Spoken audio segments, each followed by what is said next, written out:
grab him. From this position, if he was to punch, he cannot throw the punch. He can't punch across his body, and I could control him with one arm. So I've done two things here. I've gone from him grabbing me and being in control to grabbing him and being in control.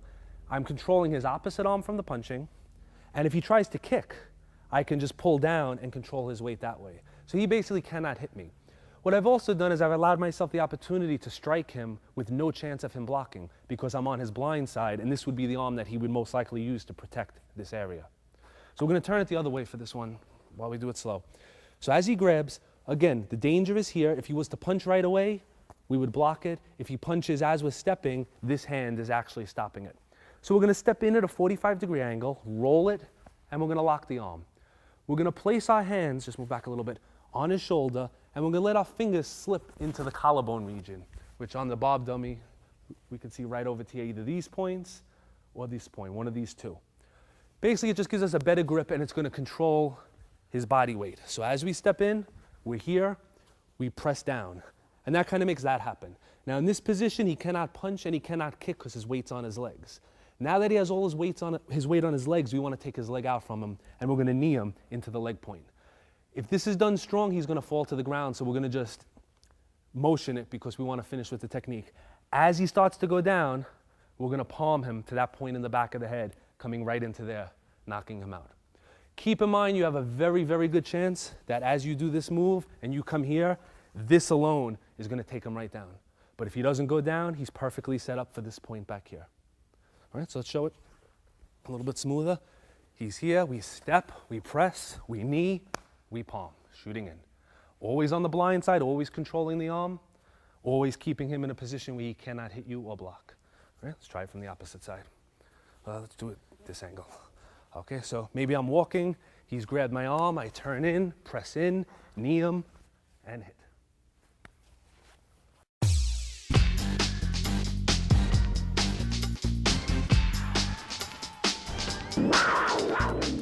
Okay, we're going to proceed up the arm.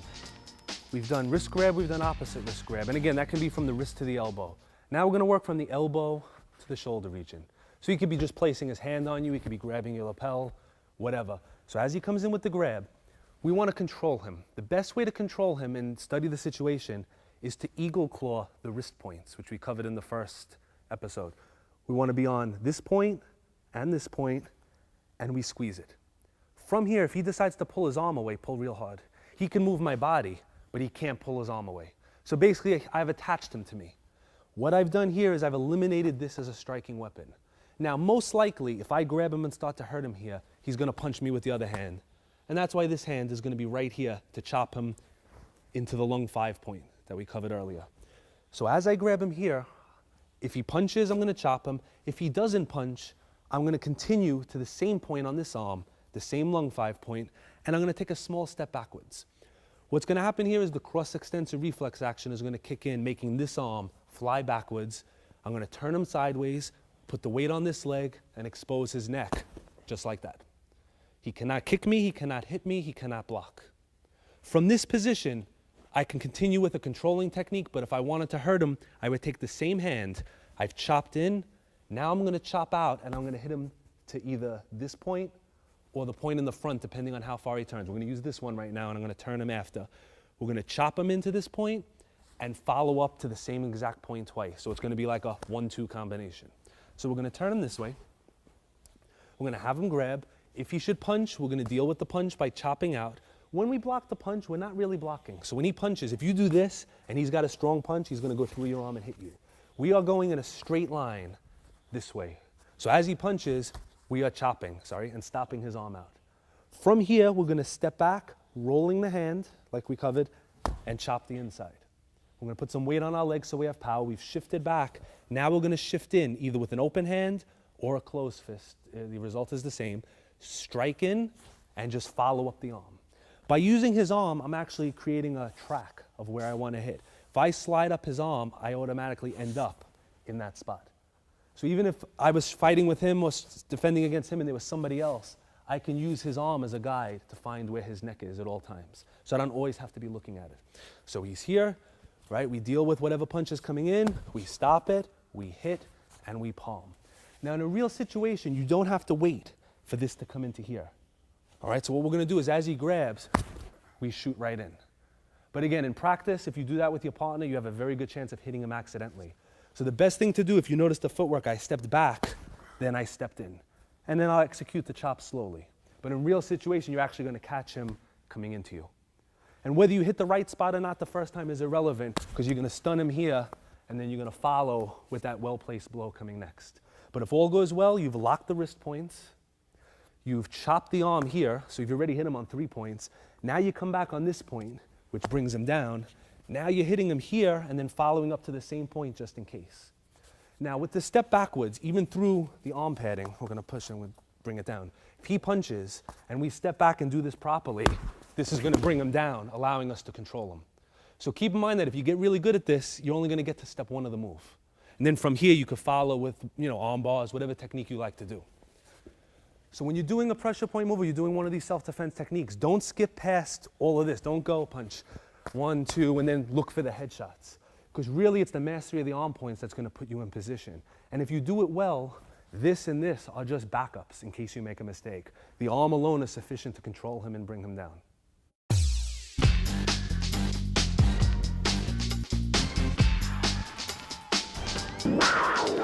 All right, so we've covered single grabbing applications. We've grabbed the wrist, grabbed the opposite wrist, we've grabbed the lapel, and that same thing, if John came in and actually was to choke with one hand, this is the same technique as if he grabs here. So basically any one-handed grab from the elbow up, we do the previous technique. Now we're gonna work with a double grab. With a double grab, he's most likely gonna grab your clothing and he's gonna have some strength to it, so he's grabbing you this way. What we're gonna do is we're gonna work the outside points, the large intestine 10 and 11 points on the forearm. Basically, it's in the split between these two muscles. And the purpose of these points are gonna be to bend his knees, lift his chin, and bring his elbows to my ribs. So I'm gonna take a small step back, hitting the points this way. As he comes forward, we're gonna use the gallbladder cluster points, the one above the eye, the one above it, and the one here, in a double motion, slapping him back that way. And again, we would be using that same 1-2 motion where we would be hitting him as he comes forward. If he was a taller individual, right, I'm gonna just sink down a little bit. If he was taller, instead of coming to these points, we would double up on the jaw points. So basically that's a height thing that you wanna work with your partner. If your partner's taller than you, you shoot under the jaw. If your partner ends up lower than you, you come right to the forehead. In a real situation, basically you can see that when he's here, all I see is the forehead. The jaw is out of reach for me, so that's where I go. If we reversed it and he did it to me and hit both my arms, he would see jaw, and that's where he would go. So you won't really have to search for the points. You'll just know which one to hit because it's the most vulnerable point. That's a part of what we always try to do is hit what's closest, shortest distance, and most susceptible. When the head is stretched back, all of these points are being stretched off of the neck, and they're extra sensitive. So as he grabs, as we hit these points, there's some, just like off 1 second, I want to just show the angle. We're not coming in, and we're not coming down. If you hit them down, you're going to miss them because the points are on the outside of the arm. We're hitting them this way, almost like you want to hug yourself, like this. So if he was very weak or you were extremely powerful and you did it right, you would end up this way. But because both of his arms are there, you end up getting stuck in this position and reverse it. And you want to always breathe out when you do the move and step. And in. Now, we're always going to add that front kick afterwards, assuming that he doesn't fall. If we hit him in the forehead or we hit him in the jaw and he drops, great. If he doesn't, he's going to be starting to move away from us. If he comes in and he moves away, I've done this, I've hit him, I don't want to have to chase him to hit him again. So what all I'm going to do is my weight is already on the leg. I'm here, I've hit him. I can't use this foot because my weight's here already, but this foot is going to catch up to him nicely. Once his head comes down, we could take any of the points that we learned, we can throw him to the ground. We basically have our choice of what we want to do. In this position, if you even wanted to end with a nice knee smash, this is a good spot for that. So as he grabs, all right, we're gonna just put the padding there. We're gonna hit the outside arm points like we wanna cross our arms, and we drop our weight. So we don't just step, we drop. So this way body weight comes in, we shoot, boom, and we catch as we come in. As soon as we do that, this is here, finish off with a knee smash, finish off with a neck twist, push him to the ground. At that point, he should be very injured. All right, let's try it from the other side. On a slight angle this way. Okay, so as he grabs, the arm points rolling in. And when you strike the arm points, you have two focuses. One can be the fist, and one can be the ulna bone, this little bone here. So you could basically be hitting with the forearm or with the fist. It's kind of your choice, practice both. Hit it down, strike out, and kick, and follow up.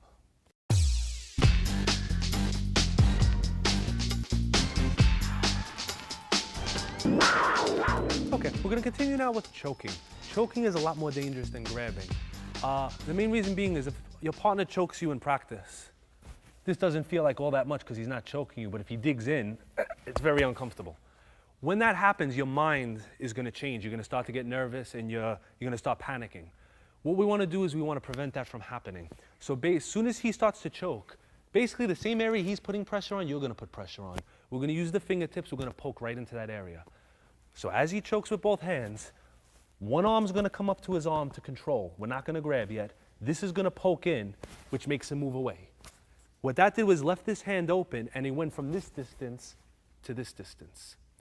From there, we're gonna use that point in the corner of the hand, the triple warmer 3-point, and we're gonna put our thumb pressure onto that point, allowing us to help twist his wrist. We're gonna use the wrist lock on that point to bring him to the ground. So as he goes down, we're gonna pin him by dropping our knee onto the rib point. Boom. From here, we're gonna switch hands. We can lock the elbow if we want. And using our thumb, we're gonna go into the triple warmer point, twist it, and press it to the ground until he taps. Okay, the way to finish him off would be to strike to the same area with the palm of the fist, or you can strike the jaw with the palm as it's exposed here. If you just wanted to pin him and hold it there, you can do that also, and you have a nice controlling technique. So as he comes back up, we're gonna show it from the opposite side. He's choking. If your hands are down and you poke, by the time you reach up to grab, this hand will no longer be there. So right away, somebody grabs you, no matter where they grab you, you wanna grab them back. But we don't wanna lock his arm tight because we wanna let it move. So we just lay the palm across it. We poke, he goes back, we take the wrist, we put the thumb into here, we use both thumbs, we step back, and we bring him down. We put our knee onto his ribs. We switch and twist the arm, we have the elbow locked. He cannot punch you, he cannot kick you, he can't do anything.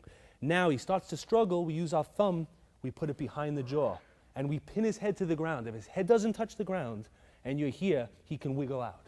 So you want his head coming to the ground, and you use your weight.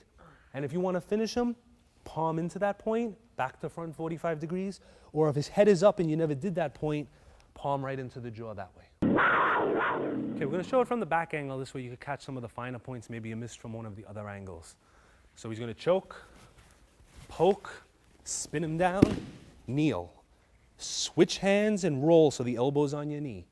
Thumb goes in, pressure going down. Or palm strike going down. And if you like to grapple, this is a perfect position to step over and basically drop into the armbar, nice and easy. Okay, I'm gonna have him drop one arm, this way you can actually see what we're doing here. So this arm's dropped, just imagine it's there. We're shooting up through the center under his line of sight. We're coming into the hole. And in a real situation, it's gonna be quick. For now, we just press. Once we have the distance we need, we go for the wrist twist and continue from there.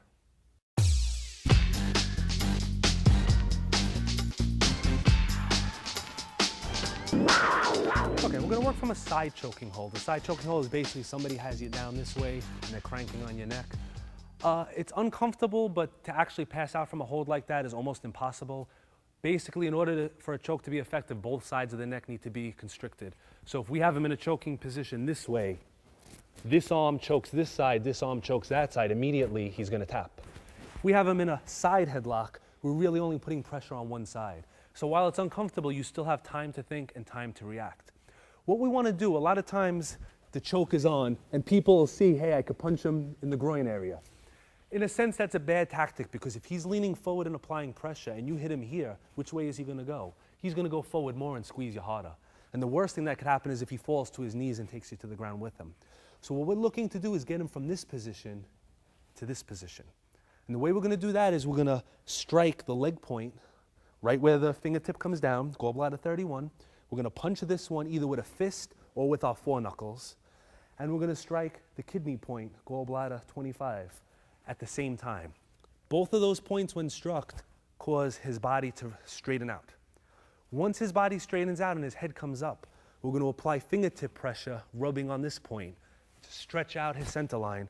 And then we're going to use our hammer fist to hit the bladder points, the lower ones below the belly button, to bring him down to the ground.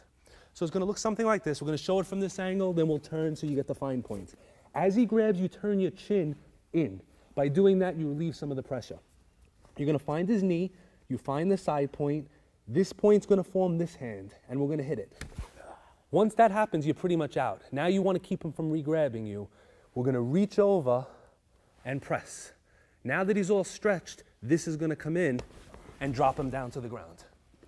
And in reality, you're going to hit it much harder, and he's going to basically stay there. So you're in position, 1, 2, 3. One thing you also want to do is when you go to hit him, your left foot, step a little bit wider. Otherwise, as you go to stretch him backwards, he may start to walk away and you lose your opportunity to finish him. Remember, once he grabbed you, he doesn't get away. You keep him close till you finish him. You don't want to knock him away and have to recapture him again. Right now, this is a simple attack. He's grabbing you. Everything you need to finish him off is there. If you let him create distance, now he comes back with punches. It requires a lot more skill to deal with. We're going to show it from the opposite angle, using the same hand. So from here, okay, turn it this way. Okay, just try to catch the back point. We're going to come into the leg, this point here, hit. Reach over, stretch. This leg is basically here so that if he starts to fall, you're here supporting his weight. He can't get away. And then we're going to pound down onto the belt, dropping him. Okay? Ready? Let's try it from this angle. All right, last one. All right, so he's here, we hit. I'm going to use the palm so I don't hurt him this time. Stretch and hammer, dropping him down. And when you throw that hammer to the ground, right in this area, 45 degrees, down and in. And at that point, if he's not out, you can finish him or get away.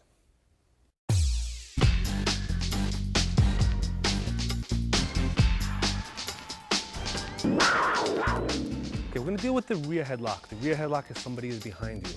A big part of self-defense is awareness, and if you allow somebody to get that close behind you, you weren't very aware of what was going on. So right away, you're working from a position of disadvantage. One thing that you have to prevent from happening is if the choke is being applied and you start to get pulled backwards, it's very difficult to get out of it.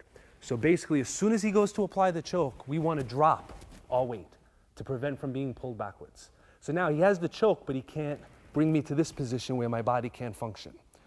What I'm going to do immediately is with one of my feet, I'm going to try to stomp backwards on one of the leg points and elbow into the rib point, whichever arm is free. So he's choking, stomp, elbow. From here, my thumb is going to go into the heart 2 point to give me a good grip. And I'm going to turn into him. As I put the pressure, he starts to dip this way. I'm going to use the right arm and using the elbow, turn back, and I'm either going to hit him in the gallbladder 20 point or the point of my elbow is going to catch him behind the jaw. So it's going to be coming either this way or into this point like that. Both points are in the same spot and either one that you hit will have the same function. So as he grabs, I'm going to breathe a little bit, pull down, strike, turn, elbow going across, just like that. Some reason, whatever happens, you hit him, he doesn't fall, we're going to shoot back under the jaw point with the palm. We always have extra options. So one more time. We're going to breathe, stomp, elbow, rotate in, strike, and back. All right, let's just try it from a different angle. Let's bring him this way. Okay, so we're going to breathe down, elbow into the rib using the point, stomp, rotate, keep the thumb pressure in here, elbow across, palm shooting up. The most important part of this technique is breathing so that you have time to think, dropping your weight. The elbow, if you do it right, you can cause good effect. Mostly it's just a distraction technique on this side to allow you to spin to this side. So don't spend too much time on it. And when you do the elbow, if your arm is here, you're hitting him low on his stomach. We don't want to go near the muscle, so we raise the arm. This way the point of the elbow catches him into the rib. Most likely somebody that does this technique on you is going to be taller. So if I'm doing it to John and I have him here, if he elbows and he's loose, he's hitting my stomach right now and my hip. But if he keeps a tight, high elbow as he comes in, he's coming in towards the rib point. So when you throw the elbow, instead of throwing it this way, throw it this way, almost like a karate chamber. Throw it back. This way the point digs in, most likely catching these points or that corner point there.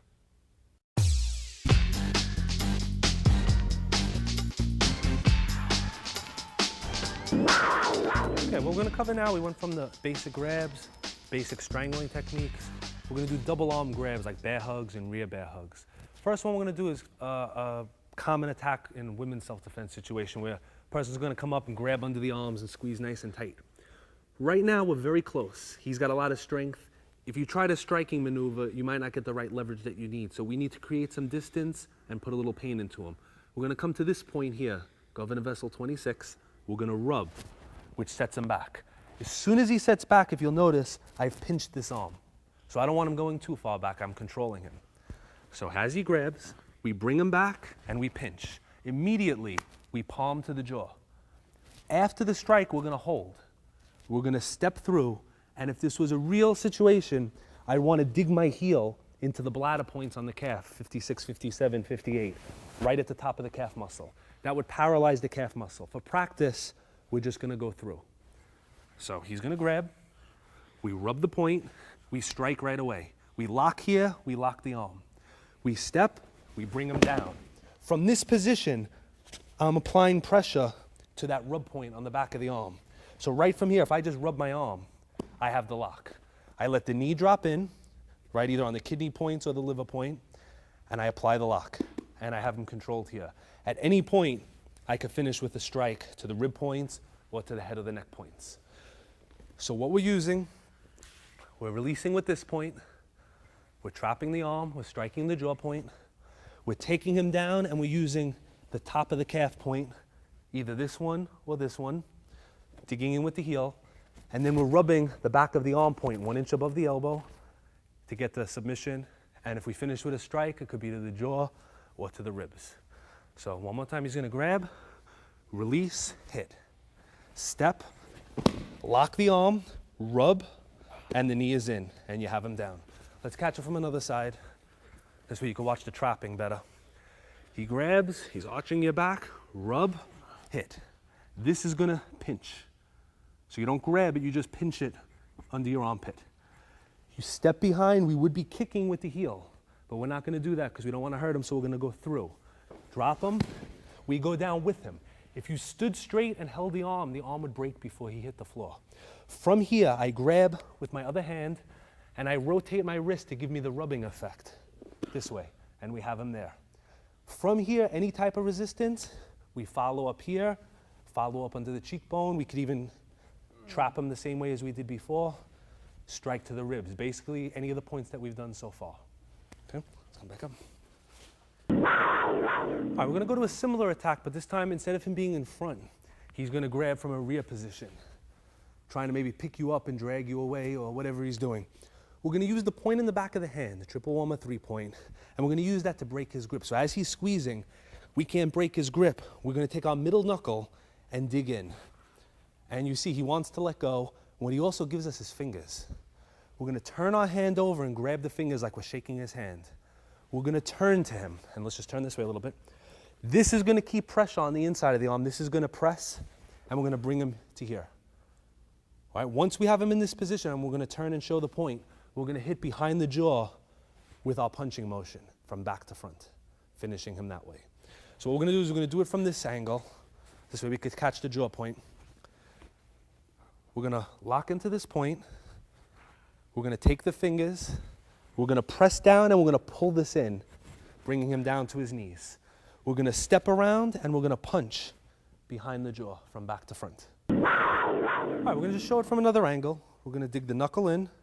We release the hand, turn over, shake his hand, rotate, keeping this contact here. This is gonna rub in, this presses down, we drop him. So we're using the fingers and the elbow to bring him down. We release this hand, but we maintain control here. We punch him back to front to the jaw. For some reason, if he didn't fall, we have the gallbladder point in the back of the head, we just come back with the palm. And if you like to grapple, that's one of your strong points. If you have the hand trapped, this arm just has to lift, and you have a shoulder lock. Now we can lock him coming back this way. Okay, the next one that we're gonna do is gonna involve a bear hug around the arms from the rear. So as he comes in and he grabs, we're going to turn this way. He's going to be trapping the arms this time, which limits your ability to counterattack. The one thing you have to try to prevent from happening is, just lift me up a little, is him lifting you up, because if you're in the air, now you have very little. Two things you're going to do immediately is stomp towards the foot and swing your head backwards. Even though the nose and eye area is not exactly a pressure point, we're going to stun him long enough to allow us to finish our technique. The next thing you're going to do is pray. Hands are going to go together. We're going to point to the ceiling, and we're going to lift up this way. Once we're in this position, we don't want him choking us, so we lock the wrist. We lift the arm up, and we're just going to bow forward, rotate. We're going to pin again. From here, we swing to the opposite side like in previous techniques, locking the arm. And we follow up either with thumb pressure or with the striking. Another thing we can follow up with is to lift up and stomp behind the ear or stomp into the rib points. So if you want to continue with the legs. The only disadvantage in that is you have to stand on one leg, and if he rolls into you, you may be compromising your balance. So let's do that one more time.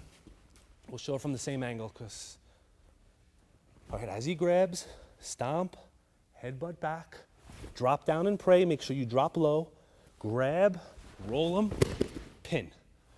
Lock the arm. Now either pin him behind the jaw, strike him to the jaw or the behind the ear point, or grab with both hands and put the heel in behind the jaw, or put the heel into the rib.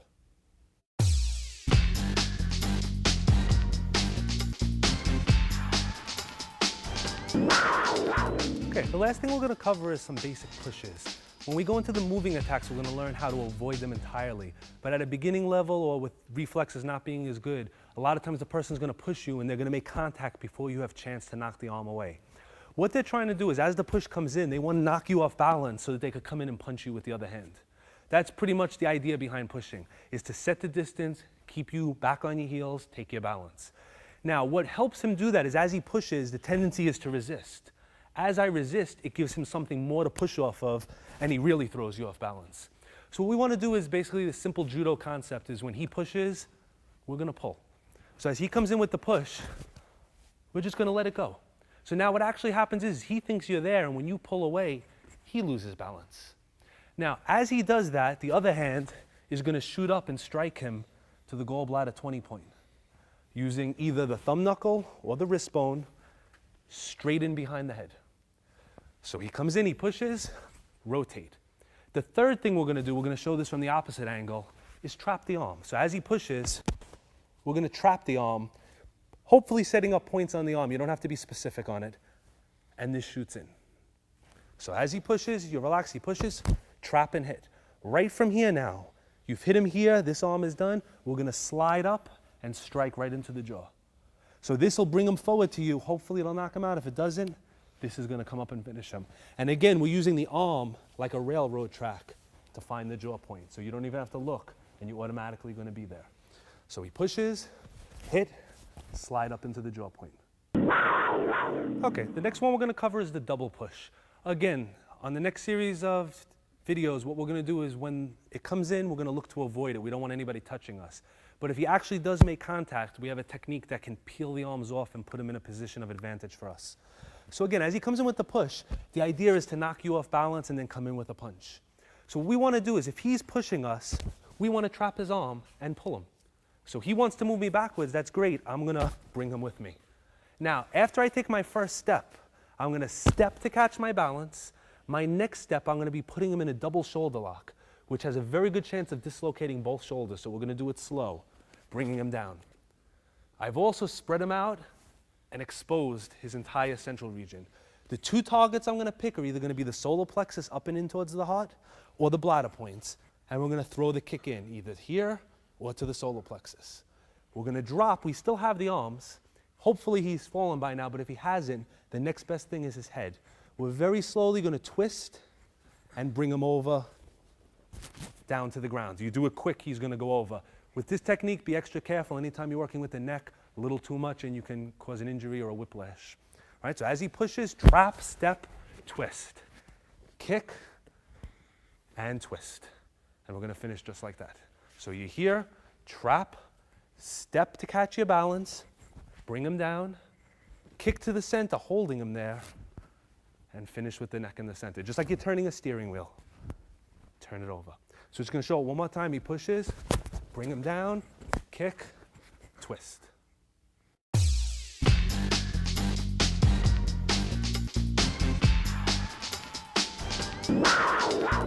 Okay, there's a two-step drill we're going to do now that if you want to get good at pressure points, it's very good to practice. The first one is the arm drill. We've actually covered that on previous videos. The second one is attacking the head or the body points. So sometimes instead of worrying about locking the wrist or pulling the arm, we're just going to go right for the head. The first one is the arm drill. We've done it before. Basically what's going to happen is he's going to grab and we just want to get out. He grabs somewhere else. We get out. He grabs a different spot. We hit maybe a different point. He grabs another spot. We hit it. He grabs with two hands. We hit both arm points. So you just get used to that when the hand comes at you, something comes down. This is step one. Step two now is as he grabs wherever, we strike a body or a head point. So from here, I shoot under the jaw. He grabs somewhere else. From here, I shoot into the rib point. He grabs somewhere else. I shoot into the throat point. He grabs somewhere else. I shoot up under both jaws. So now what we've done is we've built a reflex that when he grabs, we just go right for the kill. The second drill is really where you want to be at, and that's a combination of the two. He grabs somewhere, hit, hit. He grabs somewhere else, hit, hit. He grabs somewhere else, hit, hit. He grabs somewhere else, hit, hit. And basically you're learning now to target arm, body, arm, head, and you're working from one to the other. So certain techniques are better than others, and the ones we've presented are excellent to practice. The idea is to be able to work reflexively, where if somebody grabs you, you hit the arm, and now you say to yourself, where do I go? It really doesn't matter as long as you're on a point. You want to come up and hit a point this way, hit a point this way. Strike, strike. So long as you're on point, you're connecting, you're going to do damage. When you practice the techniques we presented them in such a way that we're taking advantage of body reaction, meaning that we know that when we hit this and we hit this, he's going to come forward, so this fits in perfectly. And every time you do it, you're going to find the reaction is the same. Sometimes maybe if you're caught by surprise, maybe if he grabs you in a way, something like this, we haven't practiced this angle, so we pick a point, boom. I hit another point, boom, just like that. That's something we haven't practiced, but I knew that when he grabbed, I'm going to hit an arm point, his body turned, I was exposed to the back of the head and the kidney point, and I chose to hit this one. Okay? Working these drills is going to be essential to getting you comfortable to hitting the points in motion. Now, he's using padding basically because the points hurt. I recommend that you use padding, but at first when you learn them, find the points, touch them lightly, make sure you're getting the reaction. Once you get comfortable with them, you let him roll his sleeve down, and you still hit them. If you're still hitting them then you could put the pad on and put a little bit of power into it. Remember, power is not essential, it's angle, direction, and precision. So it's about being smarter, not being stronger.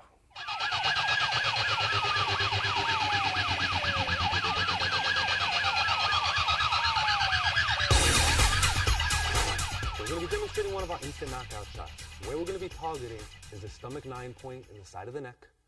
And what we're going to be using is our forearm. The reason for using the forearm is with little training, the swing of the forearm is a very powerful blow, and it doesn't have to be as focused as, let's say, using the edge of the hand or even the fingers or a punching technique. With this motion, this could come after blocking a punch, this could come off of a grabbing. For his safety, we're just going to demonstrate it off him grabbing. This way, we minimize the motion and nobody gets injured. So we're going to have John grab nice and tight. We're going to focus on this point. We're going to use the forearm. Stop. And we're going to bring him right down. All right, once we maintain grappling position, both arms are in position to strike him. So rather than bringing him to the ground with a throw, we're actually going to do a knockout technique involving the area around the temple, which are some points that we haven't really covered. We're going to slap. We have the temple, the corner of the eye, and the bridge of the eyebrow, which forms a nice big circle that's just going to get slapped. And on the other side, we're going to use the ridge hand to strike all bladder 20. From grappling position, as we're searching for a move, this hand is free to strike here. This hand is free to strike here. So what we're going to do is we're going to lock up, we're going to bring him down, and we're going to show the basic knockout. And he's going to drop.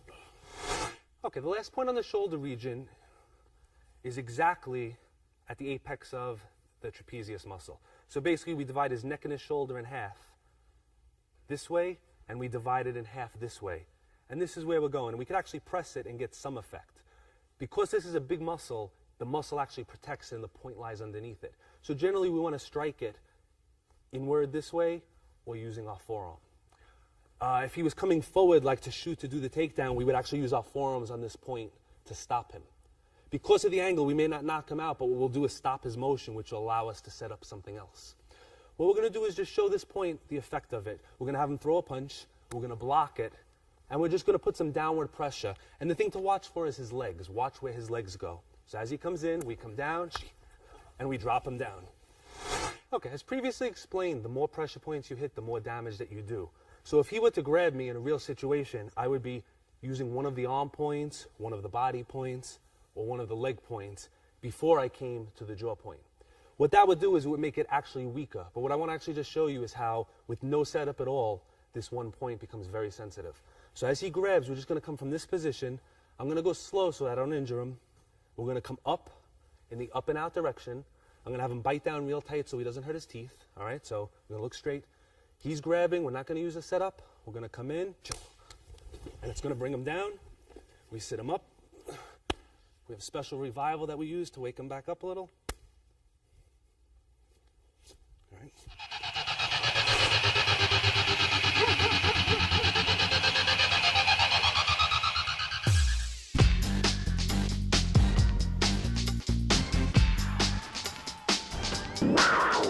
Okay, at this point I'd like to go over the proper revival techniques.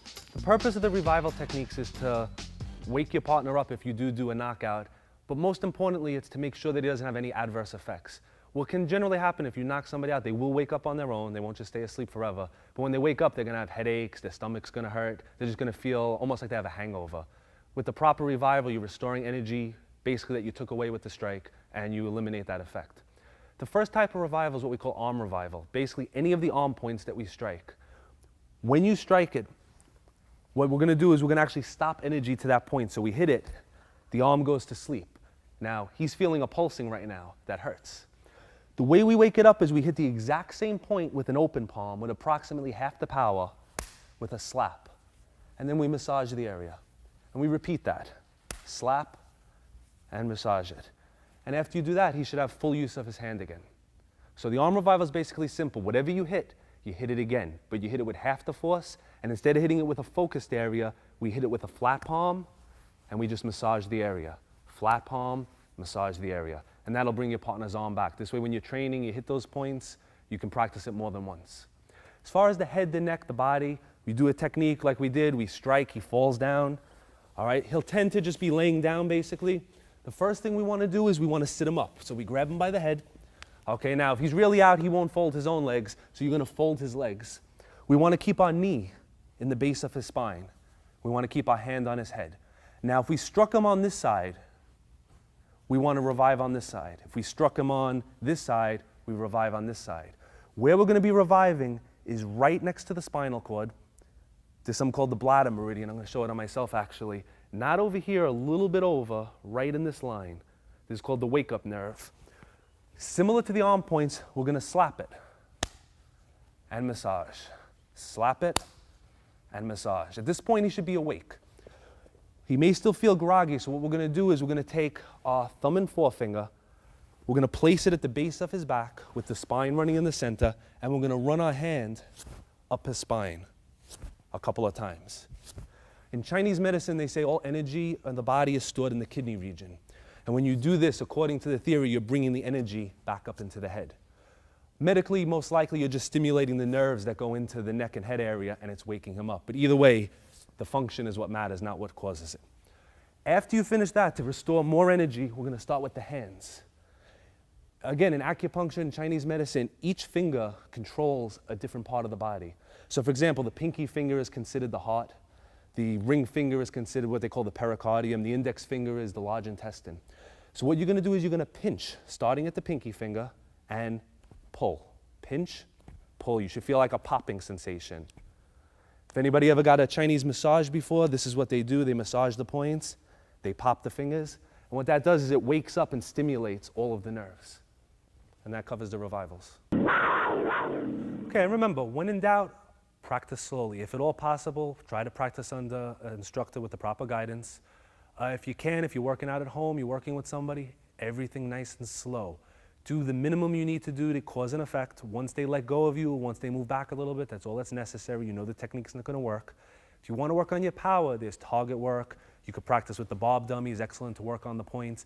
You release your power on the target, but when you're working with your partner, everything nice and light. The goal is to get more accurate and more precise, not to learn to hit harder.